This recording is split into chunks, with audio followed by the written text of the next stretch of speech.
Pouca diferença, né? Jesus, nosso amigo, nosso irmão, né? Uma boa tarde a todos. Que a paz do Mestre Jesus esteja a nos envolver.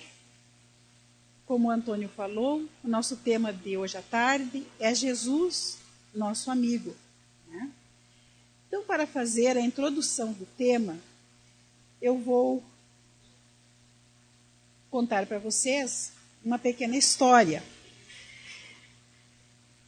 de uma peça de teatro que aconteceu, que os alunos do terceiro ciclo organizaram para contar a vida e a obra de Jesus.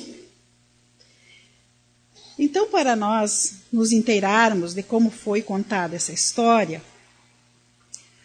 quando a gente vai apresentar um teatro, a primeira coisa que a gente faz é ver os personagens que vão participar.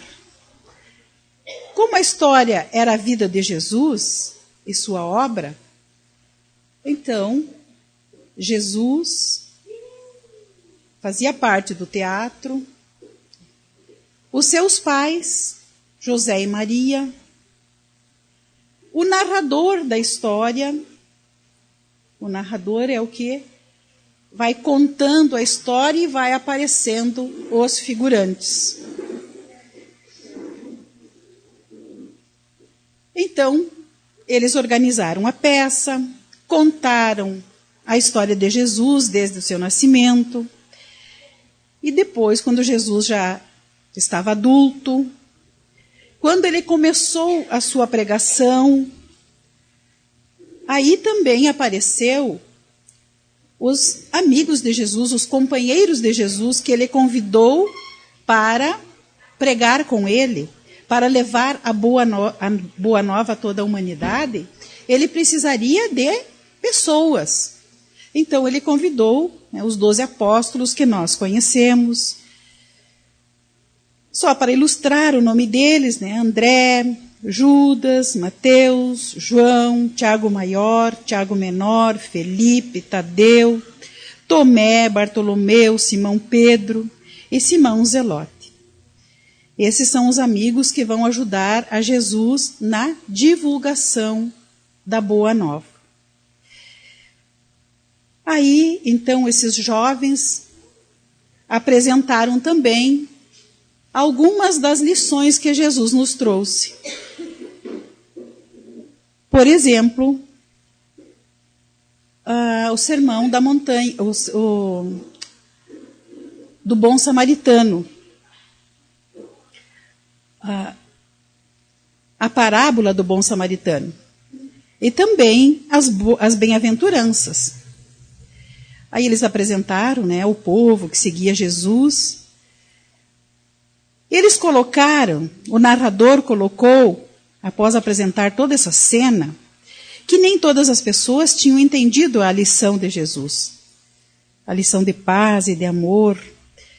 E, portanto, então apareceu, né, falaram, apresentaram, de uma forma bem simples assim, a crucificação de Jesus. Nós sabemos que Jesus, né, foi perseguido e foi crucificado. Então Jesus morreu. Mas só que eles colocaram também, e nós conhecemos isso na história, que no terceiro dia Jesus apareceu para uma de suas servidoras. E as crianças que estavam assistindo a peça ficaram muito impressionadas com tudo que viram. E disseram: Jesus nos deixou lições de amor, perdão, paz, caridade, que devemos seguir todos os dias. E a peça foi muito aplaudida e todos se emocionaram com a história linda e ao mesmo tempo triste, que é a história da vida de Jesus, o que ele passou aqui, né? Mas uma das crianças ficou muito contente que elas estavam aprendendo e estavam transmitindo, né, se preparando para transmitir as mensagens de Jesus. Bom, isso é para apenas ilustrar o que nós vamos agora comentar do nosso amigo Jesus. Primeira Na primeira parte, nós vamos ver a vida de Jesus desde o seu nascimento até a sua fase adulta. Quando ele fica adulto, nós vamos então perceber as suas lições. E a última parte, nós vamos refletir, então, o que nós estamos fazendo para o nosso amigo Jesus. Nós sabemos que quando a gente tem um amigo, é uma pessoa que nós queremos bem, uma pessoa importante. Com certeza nós tratamos esse amigo, então, com muito carinho. E é essa a nossa reflexão de hoje. Então, a peça iniciou com os pais de Jesus, Maria e José. Maria, grávida de Jesus, indo de Belém, porque na época do censo, na época em que Maria estava grávida, estavam fazendo o censo para contar as crianças. Então Maria e José, eles saíram da cidade que eles moravam e foram para a Palestina, aonde lá ocorria o censo. O narrador contava essa história, né, vestido com uma túnica. E aí ele explicou, mas o que é o censo? O censo é a contagem da população de determinado lugar. Jesus nasceu em Belém, na Judéia, mas cresceu na Palestina. Então, Jesus, ele nasceu em Belém, que ficava na Judéia, e depois foi para a Palestina. Fica bem claro isso. Jesus cresceu. Os pais de Jesus, o pai de Jesus, José, era carpinteiro. O que a gente faz quando uma criança, quando nós temos uma profissão que trabalhamos em casa? O que nós fazemos com os nossos filhos? Nós não ensinamos aquilo que nós trabalhamos? Nós ensinamos, né? Quem tem uma loja ensina o filho a vender. Quem tem uma oficina mecânica ensina o filho a fazer algum trabalho. E assim, José e Maria também ensinaram o seu filho. Chamaram Jesus, né? Ele ia na escola, ele era muito estudioso. E nas horas de folga, ele ajudava seu pai. Naquela época não tinha as cadeiras prontas como nós temos hoje, era tudo feito artesanalmente, né? Com a madeira, as mesas, os bancos, as cadeiras. E esse era o trabalho de José. Bom, mas o que nos interessa aqui? Tem algumas pessoas que pensam, que acham até hoje, que Jesus é Deus, é o mesmo Deus. E nós temos, século 21, né, esse aprendizado nós temos que fazer essa distinção. Deus é o Pai, é o Criador, a causa primeira de todas as coisas. Jesus é um de seus filhos, um entre os espíritos superiores do universo que cuidam dos mundos. Não foi Deus quem veio à Terra submeter-se a uma experiência humana, mas Jesus, um importante auxiliar divino, um dos importantes auxiliares divinos, porque Deus tem mais auxiliares divinos, né? Cristo, Jesus, é o governador da terra, mas como Jesus nos disse, na casa do meu Pai há muitas moradas, então há muitos mundos habitados e lá também existem espíritos como Jesus, espíritos crísticos, que já não teriam mais necessidade de reencarnar, principalmente aqui na Terra, que é um lugar ainda de sofrimento, de provas, de expiações. Mas Jesus se submeteu a vir trazer para a humanidade novas lições, ou fazer com que os homens cumprissem o que eles já tinham de orientação. A humanidade já havia recebido, através de Moisés, os 10 mandamentos, de como deveria ser a conduta do homem. Mas com o tempo, nós já ouvimos falar muito que o ser humano evolui, aqueles ensinamentos já não estavam mais ajudando o homem à sua transformação moral. Então, Deus, no seu infinito amor, o que Ele faz?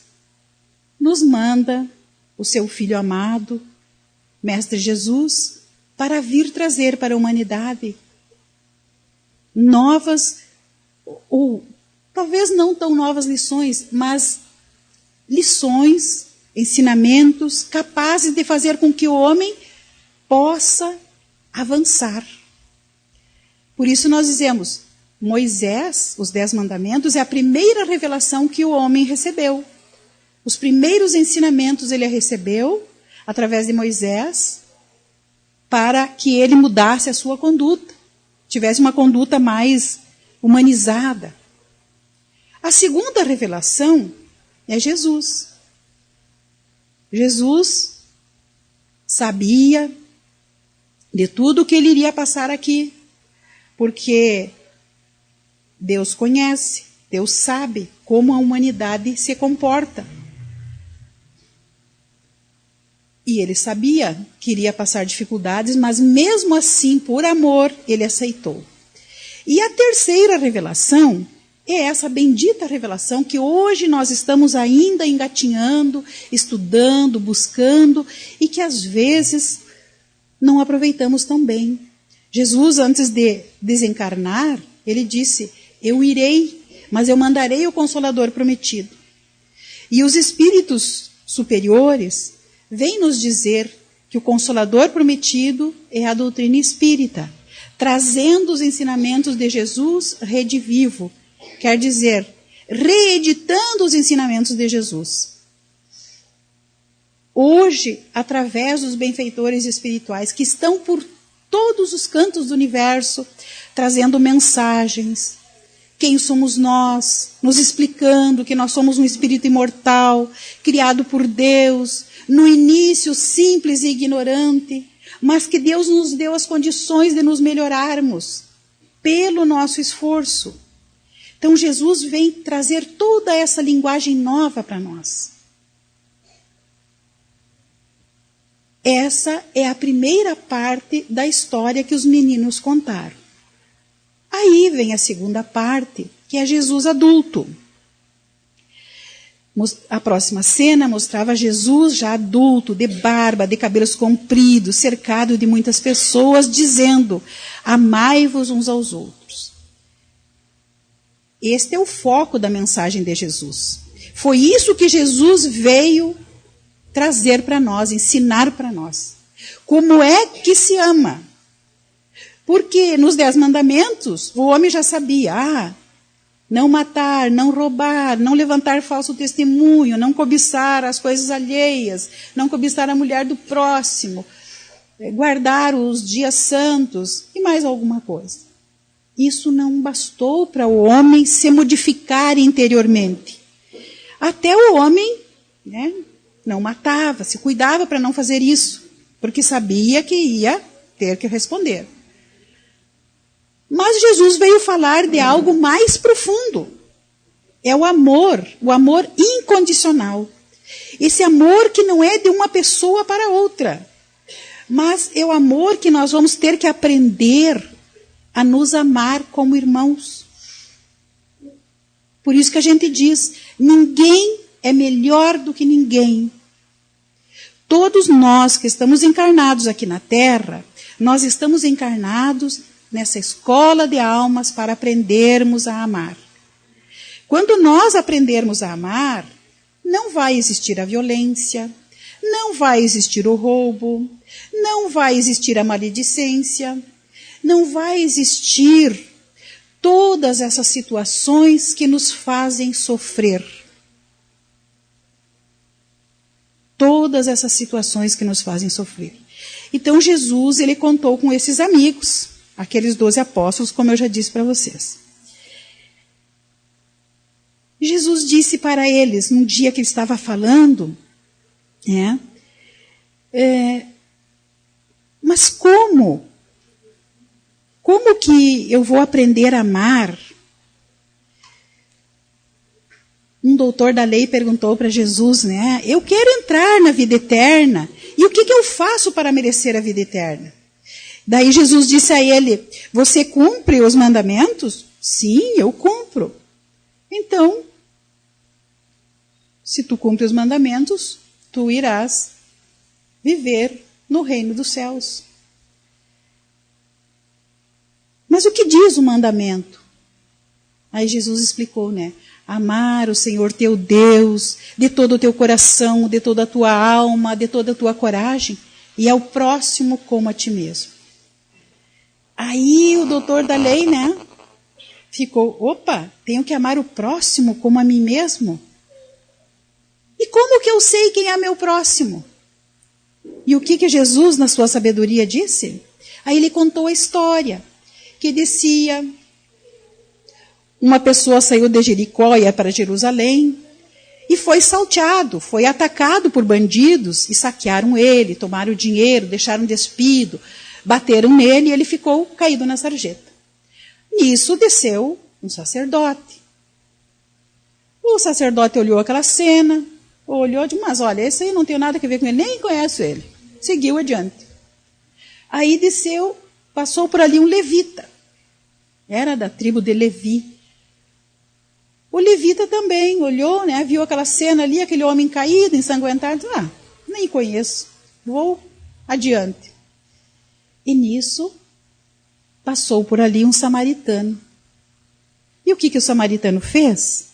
O samaritano parou o seu animal, que ele estava a cavalo, viu aquela cena, teve compaixão, limpou as feridas daquele homem, passou um azeite que ele tinha ali, um vinagre, que é bom, né, numa ferida, por mais que doa, mas é bom. Arrumou aquele senhor, colocou no lombo do seu cavalo e levou até uma hospedaria. Chegando lá na hospedaria, disse para o dono da hospedaria, eu vou deixar este irmão aqui, e tudo aquilo que o senhor gastar a mais daquilo que eu vou lhe dar, ele pegou 2 denários, que era o dinheiro da época, e deu para o comerciante.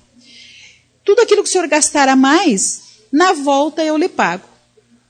Aí Jesus perguntou para o doutor da lei, né, entendido, conhecia tudo sobre as leis humanas. Quem é desse? É o próximo, é o meu próximo. Aí o doutor, né, disse assim, é aquele, né, que teve compaixão. Que teve compaixão desse irmão caído. Pois então, se queres desfrutar da vida eterna, do reino de Deus, faz o mesmo. Olha que lição. Sem agressão, sem se exaltar, com humildade. Ele fez o próprio homem pensar. Ele não deu a resposta pronta. Ele fez ele refletir. Mas quem é o meu próximo? É aquele que mais precisa de mim agora. Assim como hoje, para nós, quem é o meu próximo? É aquele que mais precisa de mim. Às vezes é aquele familiar. E a nossa família é o nosso próximo, mais próximo, a quem devemos sim orientar, cuidar, ajudar a sair das situações difíceis, encaminhar pelo um caminho do amor, do bem. Esse é nosso dever. Isso que Jesus veio ensinar para nós. E nós ainda temos essa dificuldade. Porque às vezes quando aquele familiar se apresenta difícil, o que acontece conosco? Nós queremos, dar no pé, fugir. Não, esse aí eu larguei de mão. Então, como faz mais de 2000 anos que Jesus esteve aqui, nós ainda precisamos de conhecer os ensinamentos de Jesus e aplicar na nossa vida. Porque qual é o nosso objetivo maior? Não é desfrutar da paz plena, da felicidade? É sim, nós nascemos para isso. Nós nascemos para ser feliz, para termos paz. Só que para eu chegar nesse estágio, eu tenho que fazer algumas modificações na minha forma de ver a vida. É muito simples tu dizer assim, olha, tem aquele familiar velhinho lá que está doente, está caído, está precisando de ajuda de um neto, de uma filha, de um filho, de alguém. Olha, esta velha ou este velho que se vire. Eu não vou cuidar. Olha, nós temos que refletir nessas nossas atitudes. Não foi isso que Jesus, e não é isso que Deus espera de nós. Não interessa o que a pessoa fez ou deixou de fazer. O nosso dever, como filhos de Deus, filhos do amor, filhos da sabedoria, é cuidar da nossa vida e ajudar o nosso próximo. Aí Jesus disse, bem-aventurados os humildes, porque deles é o reino dos céus. Bem-aventurados que choram, porque serão consolados. Será que Jesus quer que nós choremos o tempo todo para dizer que somos coitadinhos? Por que ele disse isso aqui para nós? Bem-aventurados os humildes. Bem-aventurados é aqueles que compreendem o amor como o refúgio, como o refrigério para a nossa alma. Os humildes, aqueles que não são prepotentes, aqueles que não são orgulhosos, aqueles que estão fazendo um esforço, porque nós ainda somos bastante orgulhosos, mas nós estamos fazendo um esforço para nos melhorar, para vencer este orgulho de achar que eu posso mais, que eu sei mais, que tem algum grau, alguma coisa. Não. Então, uma bela lição para nós. Bem-aventurados que choram, porque Jesus e Deus sabe dos nossos sofrimentos aqui na Terra. Nós ainda estamos habitando um planeta de provas e expiações. O que quer dizer isso? Nós ainda trazemos nesta encarnação as nossas imperfeições de vidas passadas. Porque o Consolador prometido veio nos dizer que nós não somos nascidos de agora. Nós já temos uma longa jornada.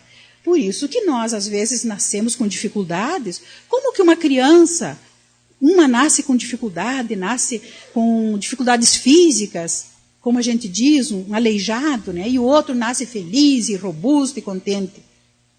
Senão Deus seria injusto. Mas a gente vem trazendo essas nossas imperfeições para depurar nesta encarnação. Por isso nós devemos aproveitar muito tudo aquilo que nós estamos ouvindo e aprendendo para fazer essa reforma em nós. Então, Jesus vem nos trazer essa lição, mas não é...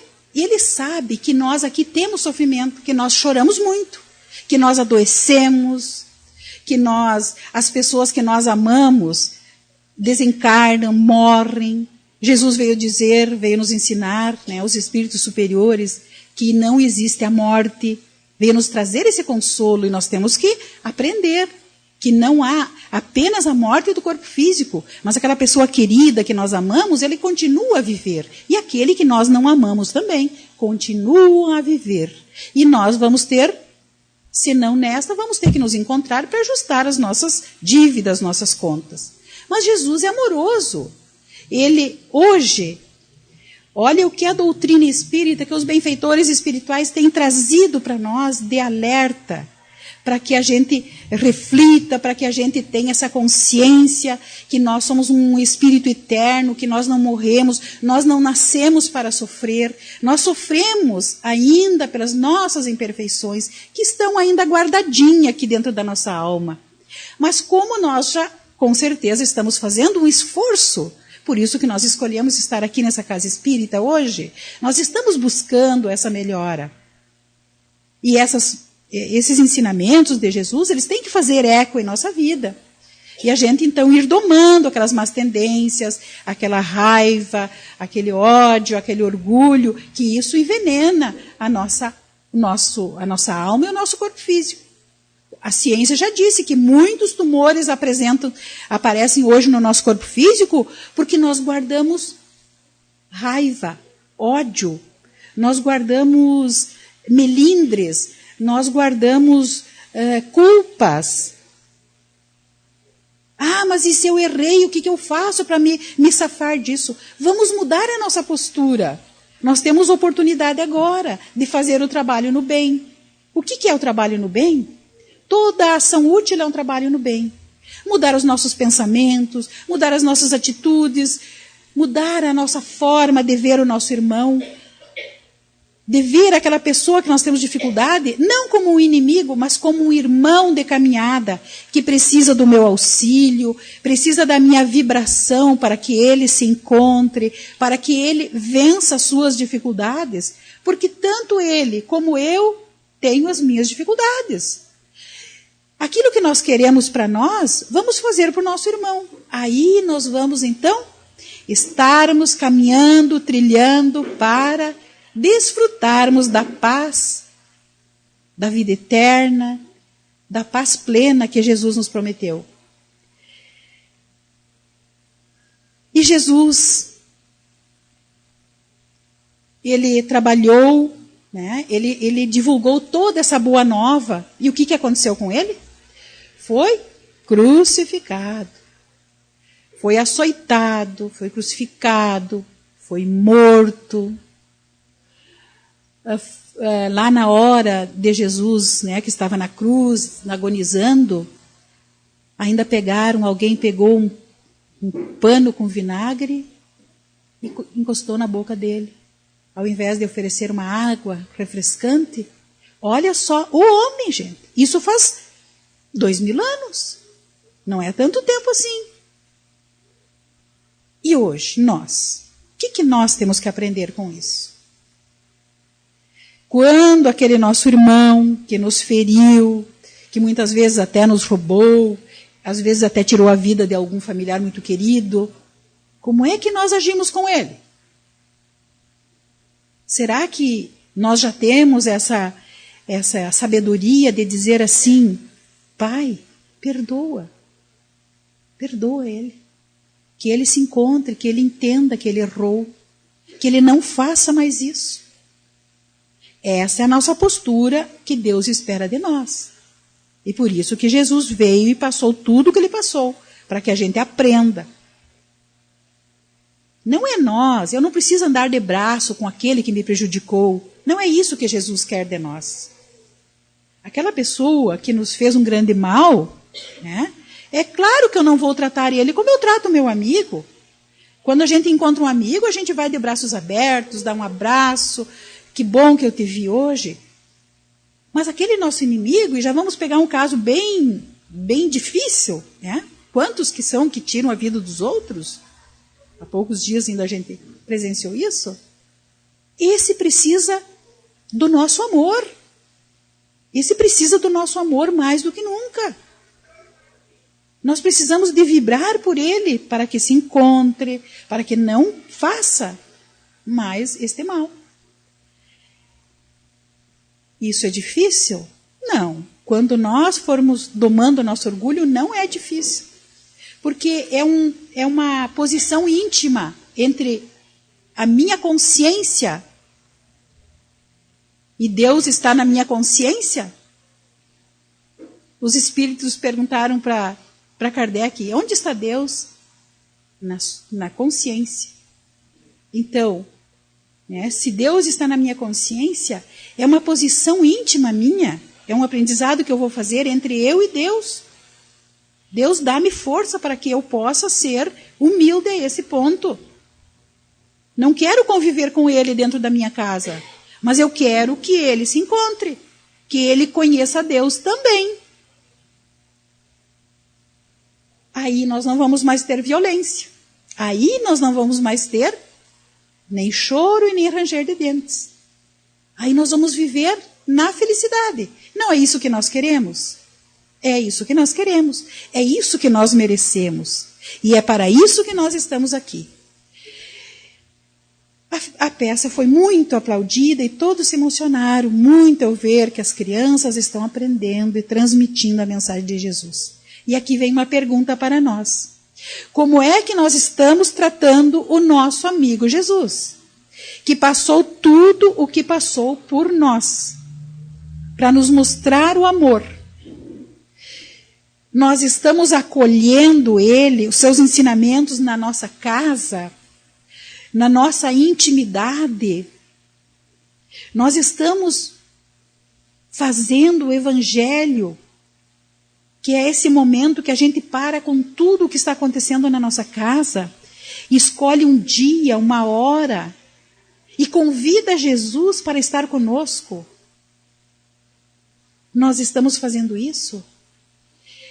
A espiritualidade nos diz que não só a nossa casa se ilumina, mas toda a volta.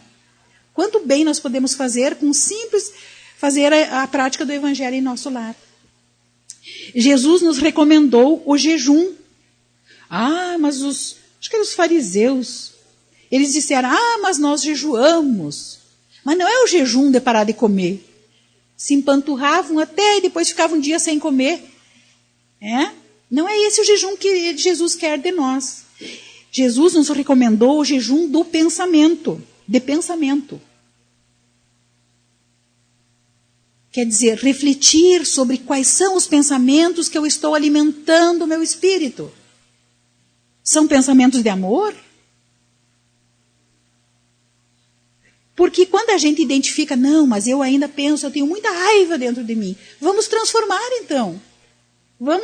É por isso que Jesus disse. É fácil de fazer o jejum de pensamento. Vamos pensar em outras coisas. Vamos pensar no amor, na bondade. Vamos pensar, olhar para a natureza e ver quantas oportunidades nós temos de ter um dia feliz, um dia alegre. E nós estaremos fazendo a nossa evolução. Isto é evolução, pessoal. É mudar os nossos pensamentos para melhor. Jesus nos recomendou o jejum de palavras. O que nós mais usamos quando a gente fica descontente com alguém? Palavras de baixo calão. Aqueles palavrões que às vezes até as coitadinhas das crianças aprendem pelo nosso vocabulário, pela nossa voz.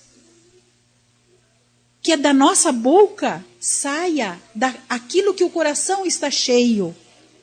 O que nós queremos que o nosso coração esteja cheio? De amor, de bondade. Mesmo que eu ainda me sinta com dificuldade de domar algumas más tendências que eu tenho. Mas quando a gente começa a se esforçar, a fulana, o Chico Xavier que dizia, um casal, ao invés de começar a discutir, que muitas vezes vai até para as vias de fato, para agressão física, põe um gole d'água na boca e fica caladinho. Se tu está com a boca cheia d'água, você não vai responder o que o outro te disse. E aquela tempestade vai passar, por isso que Jesus disse. Ele afastava as tempestades de dificuldades que nós temos. Mas, hoje não é Jesus que vem fazer isso para nós. Nós que temos que fazer. Nós que temos que afastar as tempestades, nos calando, fazendo uma prece. E em poucos minutos aquela tempestade passa, as pessoas se harmonizam e fica tudo bem. Por que dá as violências, as brigas? Porque ninguém quer ficar quieto. Cada um quer mostrar a sua razão. O que isso representa para nós? Essa é aquela ignorância que nós ainda carregamos. Quer dizer, não é o termo pejorativo, falta conhecimento para nós. Falta conhecimento. Mas que bom que a gente está buscando. O jejum de atos. Jejum de atos. Se alguém chuta minha canela, qual é o primeiro instinto ainda nosso? Revidar. Será que isso vai trazer alguma vantagem? Não. Então nós temos que pensar nos nossos atos, nas nossas atitudes. Nas nossas atitudes, sermos mais coerentes, mais passivos, mais humildes. Aí nós não vamos começar a guerra. A guerra, as guerras, elas iniciaram muitas vezes com uma palavra, com um ato. Fulano lá, né, teve uma atitude incorreta ou que o outro não gostou e começa uma guerra. E assim começou muitas guerras. Tão simples, pessoal. Tão simples. Se nós estivermos a fim de tratar esse nosso amigo Jesus como este ser sublime que nos veio trazer o ensinamento do amor, do perdão, da caridade, da tolerância. Por isso nós estamos aqui. Em O Livro dos Espíritos, quando Kardec questionou os benfeitores espirituais, qual é o tipo mais perfeito que Deus tem oferecido ao homem para lhe servir de guia e modelo? A resposta mais curta do Livro dos Espíritos: Jesus. Jesus é o ser mais perfeito que Deus mandou para nos servir de modelo e guia. Modelo de tolerância, modelo de passividade, modelo de educação. Jesus era muito educado, como dissemos ali, ele não se exaltou em momento nenhum. Ninguém viu Jesus emburrado, bravo, destemperado. Jesus era a paciência em pessoa, a sabedoria em pessoa. E nós podemos buscar isso para nós também. Então, Jesus não é, como muitos imaginam, criador de determinada religião. Ele é a luz do mundo, assim como o sol não ilumina só um hemisfério, mas distribui a terra a todos os seus hemisférios os benefícios. Do mesmo modo, o pastor divino apacenta com igual carinho todas as ovelhas do seu rebanho, sem jamais constranger alguém a crer deste ou daquele modo. Isso que nós temos que guardar em nossos corações. Jesus é o pastor divino que veio apacentar as ovelhas. Jesus não criou nenhuma religião. Às vezes a gente discute. Mas a minha religião é melhor. Jesus não. A nossa religião está no nosso coração, nas nossas atitudes e nos nossos pensamentos. Então, que esta reflexão possa nos inspirar a nos convidarmos Jesus para se fazer presente todos os dias da nossa existência, na nossa casa, no nosso coração e nos nossos pensamentos. Que a paz do Mestre Jesus continue a nos incentivar a nossa reforma interior. Assim seremos melhores e sofreremos menos. Obrigado pela atenção.